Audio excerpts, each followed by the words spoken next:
Salut YouTube, aujourd'hui je voudrais te parler de la vidéo de Dany Lerus qu'il a fait par rapport, donc il a publié le 23 septembre, donc c'est-à-dire il y a une semaine à peu près, au moment où toi tu verras cette vidéo, et c'était à propos de l'Afrique, continent le plus riche, qui reste le plus pauvre. Donc ça reste un paradoxe assez complexe, donc sa vidéo est pas mal, mais elle reste quand même assez superficielle. Euh, Néanmoins, on va essayer de creuser un petit peu. Donc, du coup, j'ai demandé à Gemini et à Grok pour quelle raison l'Afrique est-elle le continent le moins développé alors qu'elle détient le plus de ressources naturelles. Analyse la vidéo qui est là. Donc, Gemini me dit, selon la vidéo, Afrique, continent le plus riche, reste pauvre, de Dany Lerus, plusieurs facteurs expliquent pourquoi l'Afrique est le continent le moins développé malgré ses vastes ressources naturelles. La vidéo aborde des raisons historiques, géographiques et politiques. Alors, obstacles géographiques et naturels. Contrairement à l'Europe ou à l'Asie, l'Afrique est étirée verticalement et coupée par le désert du Sahara, ce qui a rendu plus difficile la circulation des connaissances, des technologies, des marchandises entre les régions. La vidéo mentionne également que la mouche tsetse a ralenti le développement agricole en propageant des maladies mortelles pour les humains et le bétail. Deuxième argument, l'héritage colonial. Le colonialisme est présenté comme un facteur important. Les frontières ont été tracées sans tenir compte des peuples et des cultures, ce qui a créé des divisions et des conflits.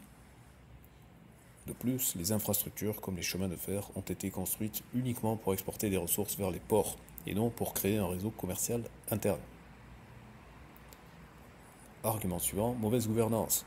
Le vidéaste souligne que la gouvernance est un problème majeur en citant l'exemple du Zimbabwe et de son hyperinflation sous Robert Mugabe.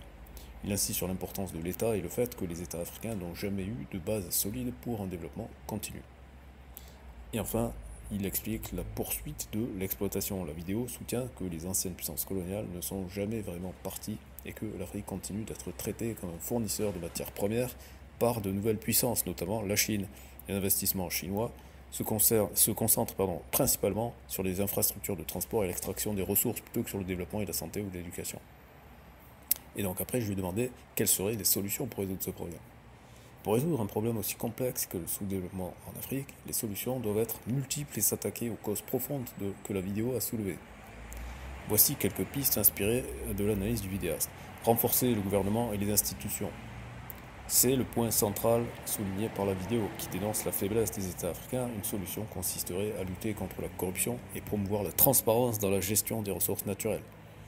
Mettre en place des institutions stables et solides qui garantissent l'état de droit, de la sécurité pour les citoyens et les investisseurs.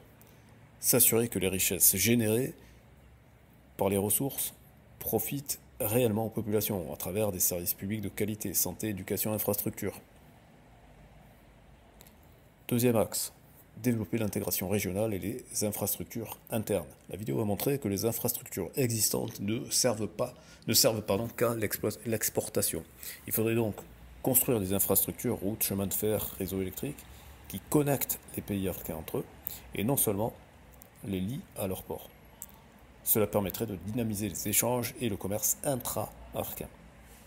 Promouvoir la coopération économique et politique entre les nations pour surmonter les frontières héritées de la colonisation. Cela pourrait passer par le renforcement d'organisations comme l'Union africaine et les développements de projets communs. S'affranchir du modèle économique extractiviste. L'Afrique doit sortir de son rôle de simple fournisseur de matières premières. Cela implique de transformer les ressources sur place au lieu de les exporter brutes. Par exemple, au lieu de vendre le cobalt brut, l'Afrique pourrait développer des usines pour fabriquer elle-même les batteries qui alimentent les technologies mondiales.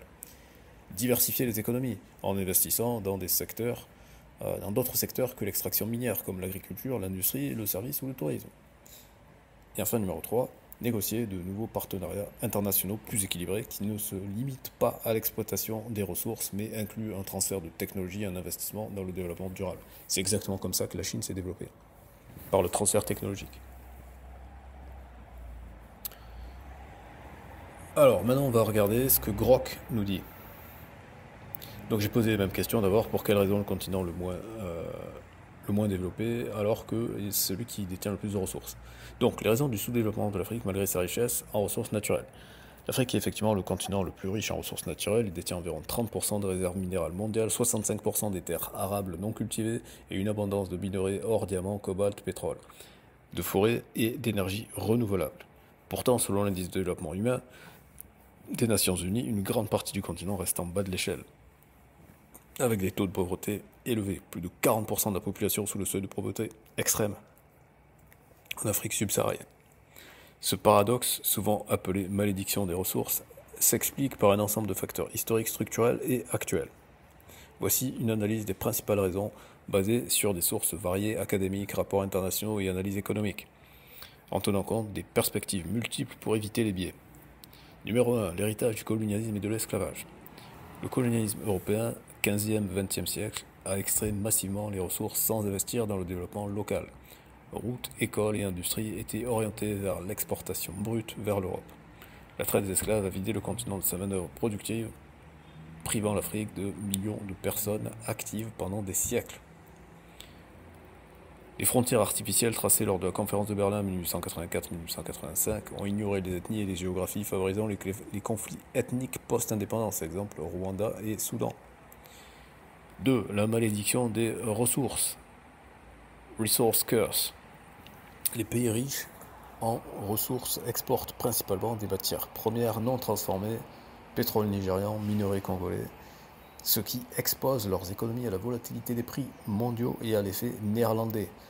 La monnaie s'apprécie, rendant les autres secteurs, agriculture, industrie, non compétitifs. Cela freine la diversification économique. L'Afrique représente moins de 3% du commerce manufacturier mondial malgré son potentiel. Troisième axe, mauvaise gouvernance, corruption et institutions faibles. La corruption détourne les revenus des ressources vers des élites ou des multinationales étrangères via des contrats opaques. Scandale en Angola ou au Nigeria. Des rapports comme ceux de la Banque mondiale soulignent que les pays riches en ressources ont souvent des institutions fragiles héritées de la colonisation qui perpétuent l'instabilité. Un Africain sur 5 vit dans un pays en conflit armé, souvent lié à la lutte pour les ressources, exemple diamant au Sierra Leone. Quatrième axe, facteurs géographiques et environnementaux. La géographie africaine, déserts, forêts denses, fleuves non navigables comme le Congo, a historiquement isolé les populations et entravé les échanges internes, contrairement à l'Eurasie où les routes terrestres ont favorisé le commerce. Le changement climatique aggrave la situation. Sécheresse au Sahel, inondations côtières, impactant l'agriculture qui emploie 60% de la population. Cinquième axe, néocolonialisme et dépendance extérieure. Les accords commerciaux inégaux et la dette extérieure, plus de 1000 milliards de dollars pour l'Afrique, forcent les pays à exporter à bas prix pour rembourser. Les multinationales chinoises occidentales contrôlent souvent l'extraction, rapatriant les profits sans transfert de technologie.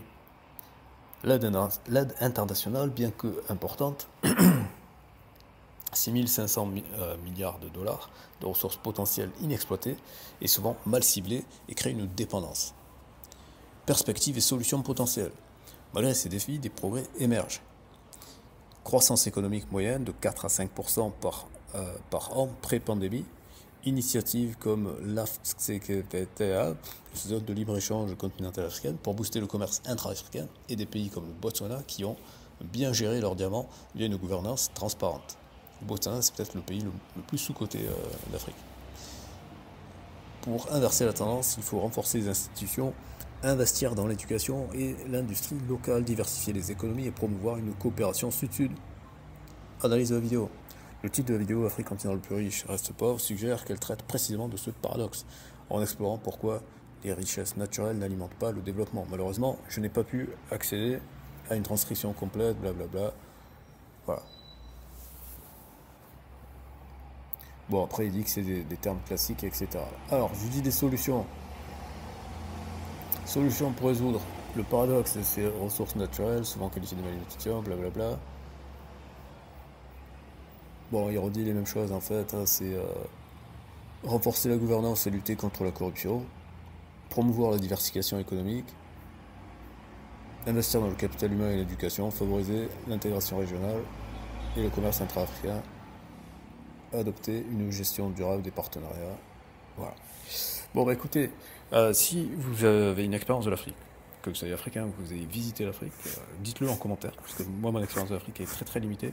Je suis allé juste en Égypte, qui techniquement c'est l'Afrique, mais quand on pense à l'Afrique, on pense en fait là c'est l'Afrique subsaharienne, et en Afrique du Sud, qui est aussi un cas à part, donc du coup, j'ai pas vraiment une expérience de l'Afrique.